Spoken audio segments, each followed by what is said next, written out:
Welcome to the 100th Monkey Radio with Tom and LFE. We are recording this on January 11th of 2016. And, LFE, this has been a interesting start for me for 2016 already. Coming out of the holidays and, being sick last month. And, and then I went on, that emotional roller coaster. Mm-hmm. I got mad about something or other, and it was something stupid, I know, but it turned my mood sour for a couple of days there, and I just snap out of it, Tom. And it was like it was almost like and I was sitting there talking to myself, going, this makes absolutely no sense at all, Tom. Why you are so have your panties in such a bunch? What the heck's going on here? And I had this conversation for a couple of days with myself before it started actually shifting for me, but. Man, it was bizarre. It's like I couldn't do anything to shift it. I just had to be in that place for a couple of days. Yeah, I know. It seems like so far this year, there's been different issues, I guess, or things that have come up, and it seems like, for me, how I'm taking it is that everything that on this level or this scale of things that's going to happen in 2016 is just going to happen right here at the very beginning. So the rest of the year is just going to be, we can just coast on down the rest of the year, because right now, it's like everything's compiling, but at the same time, I'm just okay,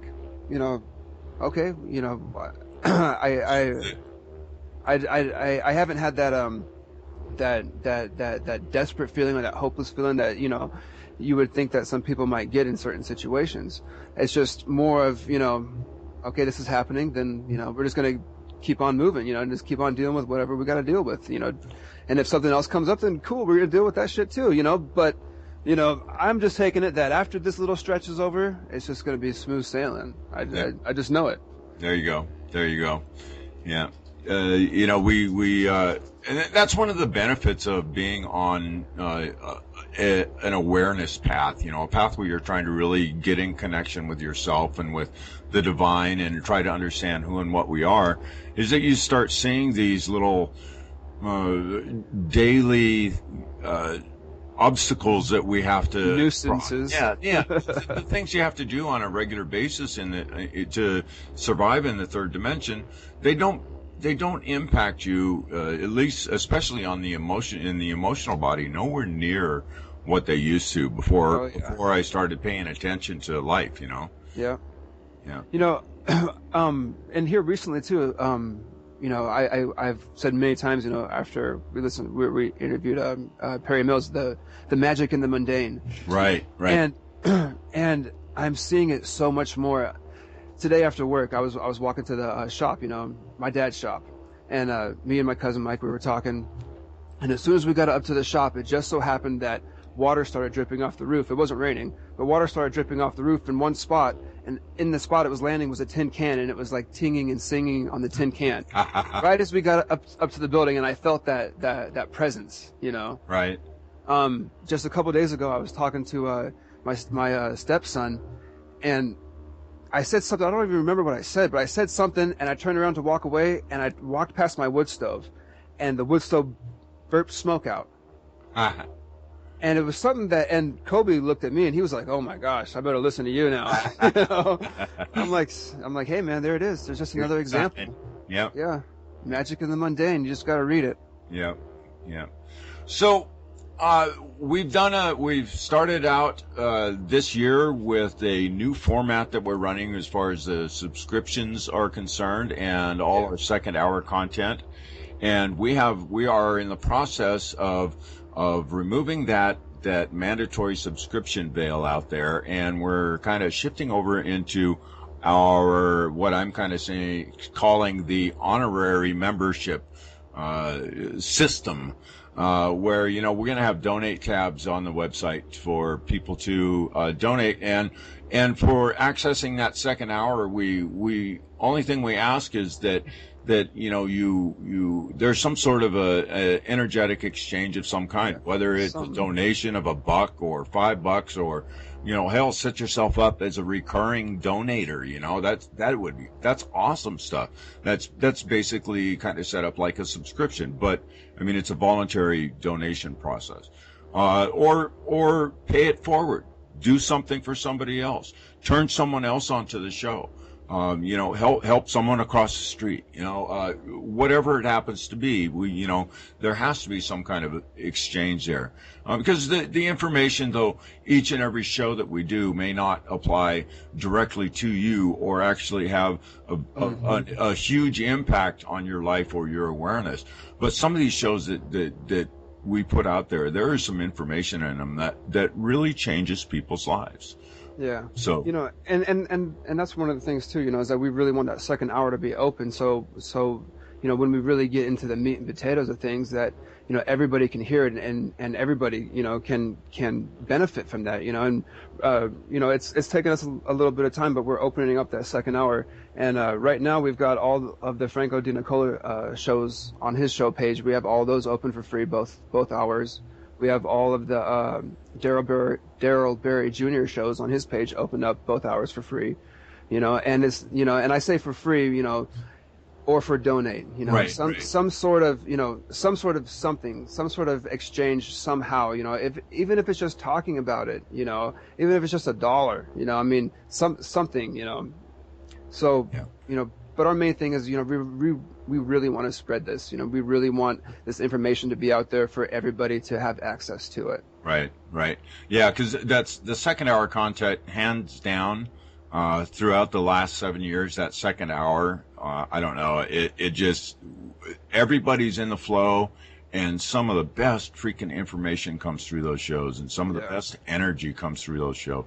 So anyways, good stuff, guys, coming, and I think we've gotten back at least a couple of months from we're starting at our current time and going backwards as far as the shows that we're releasing. So it's going to take a while to get into those first year shows, but we're trying to get at least a couple of months worth of shows done each week. If you guys ever worked on a website, there's some work involved when you're changing that kind of stuff. So, So, anyways, on with the show. Who do we have tonight? Oh, we have a returning guest. We have Karen Tate back with us. She was last on in, I think it was October of 2014, and we talked about the Divine Feminine, and her latest book at that point was Voices of the Sacred Feminine. And, Karen has just such an amazing connection into spirit, and that has that feminine aspect and bringing that goddess energy forward, and really bringing a needed aspect of all of our spiritual growth to the table, and making it, putting it in the spotlight for all of us to see. So, welcome back to the 100th Monkey Radio, Karen. Well, thank you for having me back, Tom. I really appreciate you chatting with me about my favorite subject. Absolutely. So, for those out there who may not know who Karen Tate is, what got you into looking at spirituality in the first place? Well, for so much of my life, it really didn't matter much to me. I have to admit, I grew up in the Bible Belt in New Orleans, and, I realize now I lived in that Catholic bubble, but it never really got its hooks in me too much, I grew up in a Catholic family, but they weren't uber religious. I went to Catholic school, and I loved the nuns, but there was something about the religion that never really appealed to me. It might have been the dying man on the cross. I don't know. It wasn't very life-affirming. It wasn't very uplifting. It all had sort of this heavy, negative sort of association, I guess. so I guess you could say, religion was not a big part of my life, but I was interested in ancient cultures and history, and so that's in metaphysics, and that's where my interests, I think, started out. In fact, when I grew up, I sort of kidded my mother and said, "Gee, are you sure gypsies didn't leave me on the doorstep?" Because and they just found me and took this baby in, because I wasn't really much like the rest of my family. They weren't very intellectually curious, and I don't mean that in a critical way, but the stuff I was interested in, they just weren't, and I felt, I guess, sort of isolated. But I just continued my interests, and it was interesting when I moved out to California. I stumbled onto a class, which, looking back on it now, was a pretty fluff piece, a fluff class, but it cracked the door open. It was some silly class on finding the goddess within, but it was one of these shallow kinds of things, Window dressing. Yes, great way to describe it. But that got me, that believe it or not, that actually cracked the door open wide enough. And that old saying, when the student is ready, the teacher appears. I found women who were associated with the Fellowship of Isis, and they took me in under their wing, so to speak, and I joined the Temple of Isis and the Fellowship of Isis. And Egypt was one of those countries that in those early days I was just in awe of, the queens and the pyramids and the archaeological sites and the jewelry. And I mean, I can remember standing in line for 6 hours in New Orleans to see the King Tut exhibit. So that was how it all started for me, a connection with Isis. And it was a slippery slope once Isis came on the scene, and I started traveling to Egypt and studying Goddess, and it's just sort of evolved and deepened. And it started out as a personal spirituality, and now it's evolved into social justice activism. Right. So would a question about the Fellowship of Isis, would that be considered like Wicca, that type of thing, or is it more? Explain the Fellowship of Isis a little bit to me. Well, the Fellowship of Isis is very eclectic. There are Wiccans in it, but there are also people of all other different faiths who recognize that there's a feminine face of God that's sort of been swept beneath the rug in our patriarchal culture. There might be Christians or Hindus or Buddhists or Native American folks, a lot of different spiritualities, people who maybe embrace Guadalupe or Kuan Yin or Amaterasu, a whole range of goddesses. And it's kind of an umbrella organization where we all can express ourselves. We're all like-minded under that umbrella of the sacred feminine. And it looks very different for different people, but the common thread is, I think, the sacred feminine. Yeah.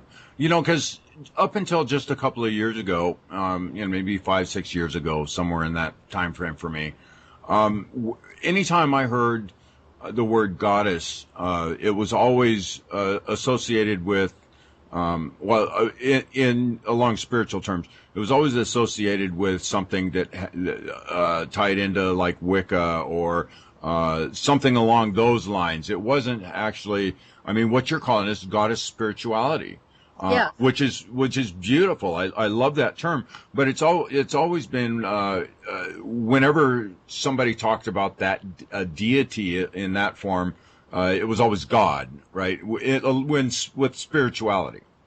I think. I hope you're following what I'm. Well, I'll answer. If my answer doesn't sound like I understood, ask it again. Okay. But I think what you're saying is a lot of people don't understand that there is a feminine face of God. That they've grown up, in a patriarchal culture, in Western religion, and, maybe they're a Jew or they're Muslim or they're Christian, and there's not a lot of room for a feminine face of God in those religions.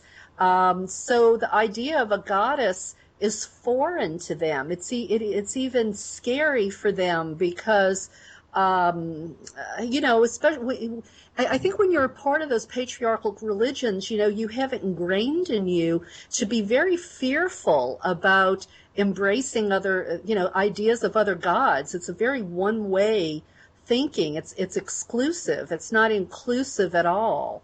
Fear. Is that what you mean? Well, I guess what I'm kind of trying to point out was that within the spirituality type movement, the goddess reference has always been, at least for me, what I'd been exposed to was always kind of shuffled off over into the Wicca or the along that type of modalities, and oh geez, come on, Tom, spit it out. I'm trying to form this into words. You know how that is. Sometimes you'll get that perfect image, but you can't put the shit in words. So you mean but within the spiritual community, not outside of organized religion, God had always been the reference. And I guess I'm trying to give you kudos here, because bringing up this a goddess spirituality within the spiritual community, this is new in our time. At least what I'm seeing, new in our time, seeing that feminine principle and the sacred feminine, which has always been within the spirituality movement, but it hasn't really gone to that next step of being a goddess sort of spirituality, which really puts a lot more focus on that feminine aspect within the spirituality movement. You follow what I'm saying there? Well, I think so. I think you're saying that predominantly people have worshipped God, the male, and so this is kind of breaking new ground. Right. Even within the spiritual community, it's always been God. Well, yeah, because, even, for, progressive Christians, they had a hard time at first, but, they're loosening up. They had a hard time at first, even though they have Mary and Mary Magdalene. This idea of a goddess was very foreign, and I think some of it has to do with the fact that, I think when you're a Jew, when you're a Jew, you have the Shekinah. When you're a Muslim, well, you kind of have Fatima, but she's not really a god, and I think a lot of Muslims don't know that there was a lot before there was Allah. But I know growing up as a Christian, Mary was marginalized, and right. The idea of a feminine face of God, I don't think entered into anybody's imagination. So even though, and I got to, punctuate this in big red letters for your listeners. I know because we've talked about it before. Even though 30,000 years ago, goddess was worshipped long before a male god ever entered the psyches of human beings, that got swept away. And, over time and for different reasons in different places, we started to lose knowledge of the feminine face of God. And it got to the point where in some cultures, like Hinduism, she was marginalized. Scholars call it she got domesticated or spouseified. Right. She was no more than just God's wife, instead of being the creatrix of the world or the sea of being, So it is relatively new in a sense in our contemporary culture for a lot of people, but not everybody, because remember, the Shinto in Japan, they have always had Amaterasu, the sun goddess. Right. They've all the people over in China, the Buddhists, they've had Kuan Yin. The people in the East, like the indigenous people who are close to the land and grow rice, they've had the rice goddess. The Native Americans had their goddess. I think it's us with our Western mentality, right, that have, put her aside or forgot her or swept her under the rug, because we have a jealous, vengeful God in Christianity. Yeah. So we have, when you, within the goddess spirituality, that your vision, the way you see things. Now, I refer my reference to that higher force. If I use a word, well, I don't typically use the word God, but I would be much more comfortable myself calling that thing God, for lack of a better term. The force is more the way I see it, I suppose, the energy, the whatever you want to call it. Anyways, within that and this goddess spirituality that you follow, what would you reference as that all being, that allness, that you know what I'm saying, that equivalent to what we term God? Well, I like how you said the force. I think, you're probably more astute and more advanced than a lot of people, because I think it is, it's an essence. I mean, right.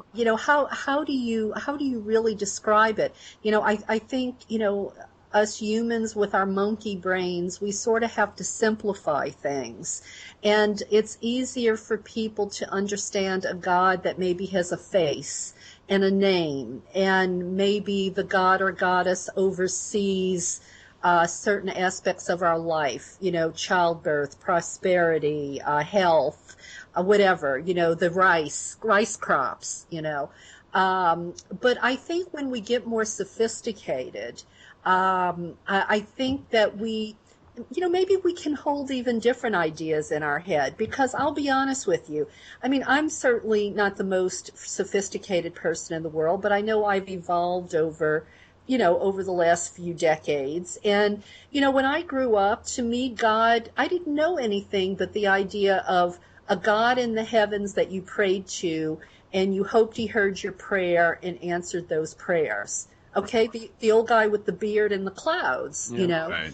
But then, I think you get more sophisticated, and, you read history, and you understand about all of these different deities with all of these different names and how it all came to be. And, because you maybe have religion and sociology, and you start to learn about all of that.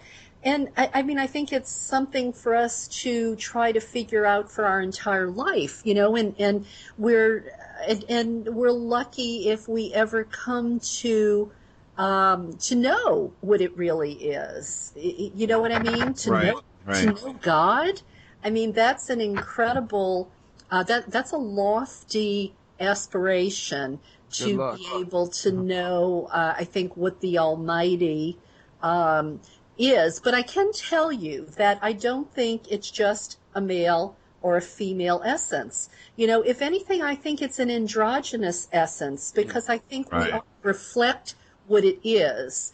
But having said that, I think it's important that we emphasize the feminine aspect of it, because that's been suppressed. Yes. And we've focused on the male aspect of it for so long, and have been acting for so long that that's all it is, that we have to focus on the feminine aspect until we totally get it and know what we've missed and know what we need to reincorporate. And once we get that, and all of us get that, then I think the pendulum can swing back to the middle, and gender no longer becomes necessary. Then we can go back to sort of that androgynous state of being that encapsulates what we think is masculine and what we think is feminine. Balance, yes. Right. Because we've been out of balance for so long, and I have to admit, I'm partial to seeing the mother more so than seeing the father. And I think it's just because our world is so lacking of those attributes we humans label the feminine, the caring, the nurturing, the partnership, those have been marginalized in our world. Our And creation. yeah, I mean, we need that. And so I think we focus on that and put our energy on it because that's what we want to rebirth in the world. We want to restore those values, those attributes that we believe comes with the sacred feminine. Yeah. Yeah. And I think once this, this state of being, becomes more adopted by more and more people, I don't think it's going to take as long as it would on the other side I think coming into the feminine side of the pendulum, I think it seems to be much more advanced and much more faster growth as opposed to the masculine side, because I just see an explosion happening, right now in the way people are thinking and the way things are happening. Well, that makes me feel good, and I'm in agreement. I think, people tell us that things are moving faster, things are escalating. People that I interview who've been at this longer than I tell me, 40 years ago, they could have been, their life could have been threatened. Their house might have been firebombed because they dare mention the idea of the sacred feminine out in public. Lady Olivia with the Fellowship of Isis, when she first went to the Council for the Parliament of World Religions, when they had it a few decades ago, her life was threatened. But now people are, well, not everybody, of course, not yet, but so many more people I think in so many more different varieties of people. The idea of the sacred feminine rolls off their lips like we're talking about, hamburgers and French fries, Yeah. It's becoming, I think, more mainstream every day. Well, and I see more and more compassion, not so much, you don't see that kind of stuff on TV. Yeah, people's but attitudes are changing. Yeah, but in your day-to-day life, I see more and more compassion between strangers too, and I really see that as the feminine side is that compassion, and when we have that compassion, we're open, and we're willing to change, I think, and we're willing to look at things in a different way, and we're not so hardwired into our rigid ways of thinking and being. When we're able to be compassionate and listen to things and actually listen to ourselves at the same time. Yeah, and I mean, and I'm sure everybody won't agree with the way I sort of divide this up, but compassion, empathy, being willing to accept new ideas, not having to live in a narrow little box with a bunch of rules. I think conservatives have a harder time with this than liberals, because conservatives tend to be a little bit more fearful. Sociologists will tell you that conservatives will support the authority, the authoritarian figure or authoritarian institution, even if it's oppressive, rather than try something new because they're afraid. Yeah. That's exhibited at the polls every 4 years. Yeah, exactly. I mean, we hear it when people are, freaked out about immigration or gay marriage or, brown-skinned people. I mean, it's crazy.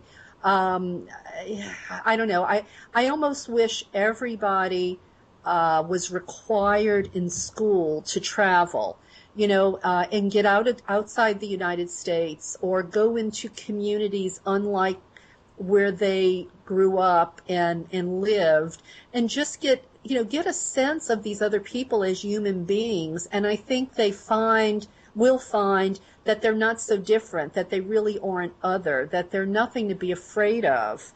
And then maybe at some point we really could come together in partnership rather than have this polarization or the scapegoating that we see so much of. But I think more and more people are rejecting that thinking. Yeah, I agree. And it is just what I've seen. I'll just use the radio show as a marker. In the last 7 years, the shift in the general masses, not just within the spiritual communities, but the shift within the general masses towards, really caring much more about what's going on. Of course, we still see that conservative element out there, the ones that for whatever reason that they absolutely refuse to look outside the box. Most of the cases, I think, is they're too damn busy trying to keep their head above water in the third dimension to have the time to really go into looking into other areas. But or they're too afraid of change. I mean, change is a scary thing, because people react to change differently. Some people, will see it as an adventure, where other people just go hide in the closet. And I think we're at a time when people are willing to look at new realities where once we weren't. And maybe, we're seeing things break down, I think. I think people don't trust government like they used to. They don't trust corporations anymore. All of the things that used to give us structure, we're starting to see through them, and we realize they're so flawed. And I think in a way that gives people, that sort of shifts your mindset to even be able to rethink religion and realize that academia and religious institutions have also failed us, and not really taught us everything that maybe we could know, because obviously, when I grew up a Catholic, nobody wanted me to know about the feminine face of God. I had to go figure that out myself, and take responsibility for my own education. They had their own agenda that they wanted to push. Likewise in academia. Academia is very sexist. And for a long time, archaeologists out there would see all of these artifacts of goddesses and want to call them, prehistoric Barbie dolls. They couldn't admit that people were worshiping a feminine face of God. Right. Yeah, that's, oh man. I think it'd be interesting as hell to do a regression back into, say, 20,000 years ago, just to see the culture then, have feet on the ground in that culture, and their religious bents. What were their main focuses? What were they praying to? There's so much archaeological evidence out there that it was predominantly feminine. Yeah, I mean, like I said, going back, even more than 40,000 years. 40,000 years is a conservative figure, because you have some of these, like the Acheulean goddess, for instance. That's dated by some, I forget what kind of dating they use, but some of them say that's 250,000 years old. So, I'm talking about like the Venuses of Willendorf and the whole Fell Venus that they found in Germany a few years ago. Those are like 46,000 years old. And when you think about the fact that it was hard to feed yourself back then, it took great effort to live in that sort of an environment. For somebody to take the time to carve these artifacts, that it must have been something very powerful and sacred and important. Right. Because I doubt that they had a lot of spare time. Right. So is there any sort of an indication within the archaeological record of when the shift really started happening from at least a more balanced state, at the very least, into a heavily patriarchal viewpoint? Or is that just something that's pretty modern history, like a Judeo-Christian thing? Well, I wish I could give you a date, but I think that the problem is it shifted in different places at different times over a long period of time for a lot of different reasons. Everything from climate change to Aryan invaders, attacking, peace-loving goddess cultures that had no weapons and fortifications. You go back to Crete, for instance, Minoan Crete. And forgive me, I don't have the dates, but they think that that was an egalitarian society because they can find records of, like, for instance, women who owned shipping companies. Roles of men and women didn't seem to be so structured. Right. A woman could just as easily be doing the job of a man, and she owned property and had employees. And in Egypt, the same thing. I mean, women could have their own business and divorce their husbands. And in Çatalhöyük, which is in Turkey, and that's 10,000 years old. They think Çatalhöyük could have been an egalitarian society from, the artifacts that were there. So, there are lots of different books on it. And, honestly, I'm going to be having this conversation with one of a noted scholar on my own radio show Wednesday night. We're going to be talking about the history of Goddess beyond Maria Gimbutas, because Maria Gimbutas, we all revere her, but unfortunately in sexist academia, a lot of her notions and beliefs and findings were marginalized.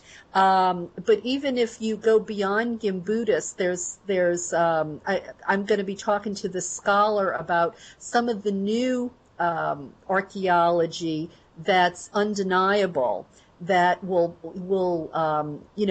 be able to prove what academia has really resisted, because they have really wanted to marginalize this idea of women's leadership and authority, in egalitarian societies. Right. So who was she exactly, and why is she a mark point that you would use on the calendar to Maria Gimbutas? Yeah. Well, Maria Gimbutas, I want to say I want to say she was around in the 70s, and I hope I'm close, because honestly I haven't looked it up in a long time. But Maria Gimbutas, if you look her up, Mariagimbutas, she did countless archaeological digs in Eastern Europe. She wrote a number of books. She taught at UCLA. She really pressed this idea of the feminine face of God, and had these and she's published these books that, I think if academia was not so sexist, they would have thought she was, brilliant. I mean, Joseph Campbell, the beloved mythologist, called her work the Rosetta Stone for understanding history. So that tells you something, I mean, he was a bit outside academia, so he didn't have to, I think, worry about tenure, and, he didn't have to toe the party line, so to speak, and reject her like so many male archaeologists rejected her work. But for instance, her and James Mellert, another archaeologist and a male archaeologist, they looked at the dig at Çatalhöyük, and, made, in their mind, scientific pronouncements based on what they found. I mean, archaeology is educated guessing. Right. And Mellert and Gimbutas, is educated guessing, went against the status quo. And, whenever you go against the status quo, well, they're going to try to squash you. And unfortunately, that's what they did to both of them. And, Maria Gimbutas made some, she connected dots that academia did not believe connected. Right. But I think when you look at the vast volume of her work, you will see why she connected those dots. And I think in the end, I think a few decades from now, people will probably be teaching exactly what she taught, but they just won't admit that she was the firebrand that paved the way. You know what I mean? Right. Some guy will take credit.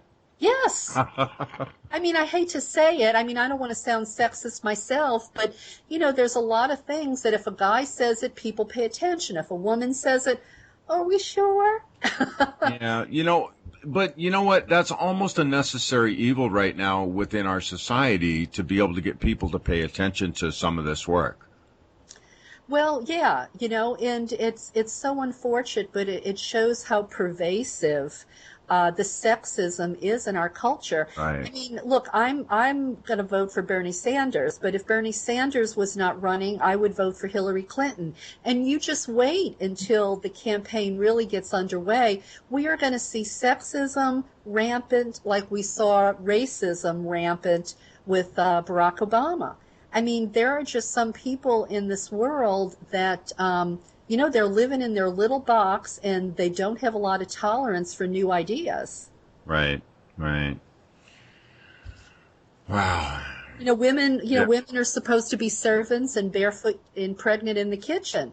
How dare they be out there leading the world or making archaeological discoveries that maybe or go against what some man said was true, So but look, there are great guys out there who get all of this stuff, and I don't want to leave your listeners with the impression that everything I'm talking about is sort of some feminist fantasy and only women buy into this. I mean, this is something that guys buy into just as equally, I think, as women do. It's because that's not what it's about. Yeah, it's not about gender. It's about universal truths and how to live, create a better society. Right. Absolutely. Yeah. That's the whole sexism and racism and all those isms. I just don't get it. I never have. I've always just shook my head at that stuff going, what in the hell are you guys talking about? I don't know. I suppose it'd be nice to have somebody barefoot, pregnant, and in the kitchen, but well, at least in the kitchen cooking something good, right? But, right. And then I'd have to do the dishes, though. Well, my husband says that's what grandmas are for being in the kitchen cooking something good. But, Tom, I'll be honest with you. I'll say something I don't often say in public. Growing up in the South, I grew up a racist. And, I didn't know any better because that was the bubble I lived in. I lived in New Orleans. It was part of the Confederate South. And, we grew up being taught that black people were inferior. They were stupid. They were lazy. And, if you never meet anybody to counter that stereotype, I think you go through life just believing it. And it's unfortunate. It took me leaving the South to understand how wrong I was. And actually, to tell you the truth, let me rephrase that. I worked in one of the major hotels. I was a convention coordinator, and I had to be in charge of a black male houseman crew that was responsible for setting up all the meeting rooms, 10,000 square feet of meeting space, 7 days a week. We had to turn over the ballrooms and the meeting rooms, sometimes 3 and 4 times a day. That was my first awareness of having to associate with African Americans on a one-on-one basis. And I saw them as people. They were my coworkers. And I think that's when the racism went out the window for me. Yeah, I can understand that for sure. And I was growing up, I grew up all over the country, so I was exposed to it all over the place. And it is so much what you grow up with and what you are taught by your family, right? Yeah, and if you never if you never encounter something that counters that belief you grow up with, well, you just think it's true. Like you may grow up thinking women are inferior. I mean, I know women in the South who believe that they should take a back seat to male authority even today. But it takes, I think, education, and and we have to get out of our own little bubbles, because those bubbles, those bubbles isolate us from growing as human beings. Right, right. Well, have you noted any significant shifting here, especially in the last few years, along those lines? I mean, I see, whatever you want to call that element out there, the dark side, the shadow government, whatever you want to call it. I see them pushing all sorts of interesting cards. It hasn't been so much on the sexism side of things, but they sure have been pushing the buttons on the racism thing, especially this last couple of years, trying to get stuff started. But it seems to me like nobody's really taken their bait. Well, I think that there's a segment of the country, and I mean, I'll say it, I think it's conservative, Christian, Republicans. I mean, at least those are the ones I see all the time, over and over again, pushing that sort of ugly, divisive, exclusionary stuff. I see that on TV all the time, and I think it really came to the forefront when Barack Obama became the president. I think maybe we thought racism was gone, but we saw it in its full splendor, I think, with all the racist jokes. And I mean, I don't know if you remember his first State of the Union, but you had some of the people on the Supreme Court rolling their eyes at him. You had that one Republican who shouted out at him. I mean, they would never have done that to a white man president, I don't think. They had never done that. Even as stupid as Bush was, nobody screamed out at him in public like that. You know what I mean? And even Homeland Security did came out and said that when Obama became president, the white male militias tripled in size. And they had to sort of pull back on that because Republicans didn't want them saying that publicly. But, there's this, the black men are going to steal our white women. And I mean, there's so much stupidity out there, ingrained racism. Look at the Bundy guys in Oregon, the stuff that Clive Bundy was saying, that, black people were happier when they were slaves. It's the ignorance. Right. And I think some of these people are homeschooled, or maybe never even get to high school, or if they go to an institution like Liberty University with, where they don't really get a good education, maybe they don't get outside their bubble. Yeah. They don't have the opportunity to change and evolve. Yeah, right. It's a learned behavior. I mean, it's been passed down from generation to generation, and if they don't somehow get that 2x4 upside the head to make a change, then it's just a repeating pattern. Yeah, I agree. And if you never work with somebody, if you never work with a woman and see that she's as capable as you, or you never work with an African American person and see that they're not that much different than you, and then or an immigrant or whatever the other is, we just never learn, to stop the judgment, to stop the exclusion, to stop putting ourselves higher on the rungs of the ladder than somebody else. Yeah, we have to have that one-on-one experience. Yeah, I think so. And that sort of goes back to the idea of liberals and conservatives. I asked a psychologist once, I said, okay, so if the problem with conservatives is fear, how do we get past that? How do we get them to put aside that fear and consider new ideas, consider some new thinking? And they said, honestly, it's almost a one-on-one basis. They have to experience common ground and maybe love, and I think, these people that go to these town hall meetings and are screaming and up in arms.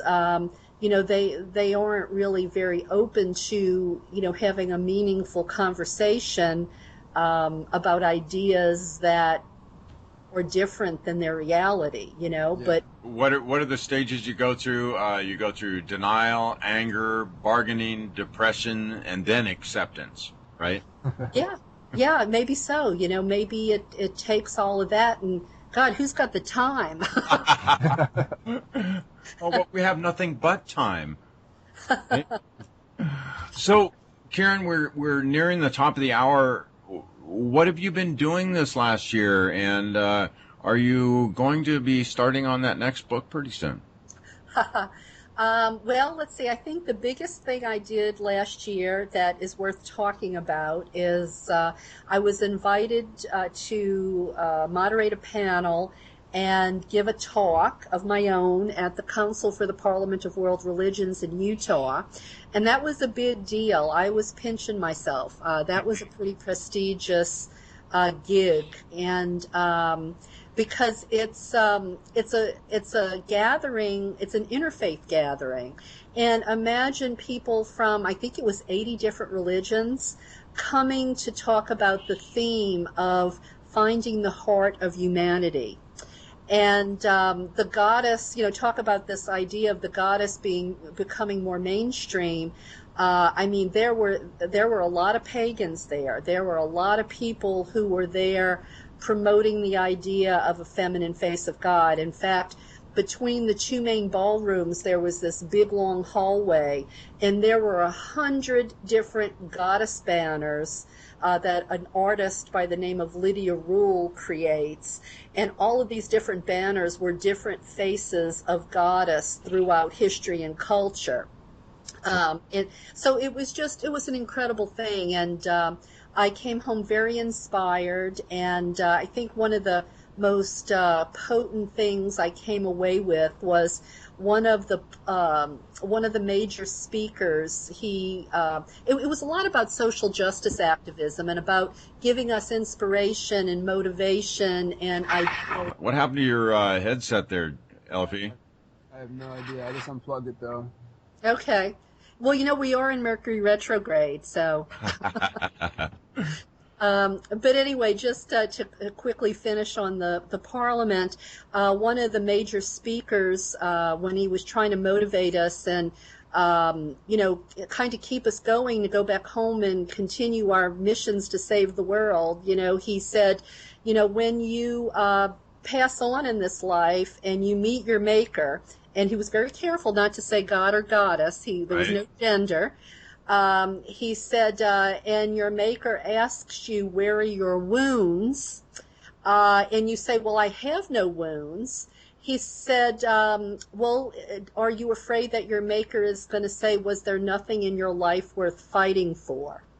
And I thought that was just incredible, because with all the ills of the world, there's so much out there that's worth fighting for, to change. And, you wonder if there are enough of us to actually do it. But it was a pretty incredible conference. And so that was in October. And this year coming up, I'm giving a talk at a conference in 2 weeks, talking about goddess mythology, how goddess mythology actually does offer us a template for a more sustainable future and to have better values and be better people. We just haven't looked at it that way.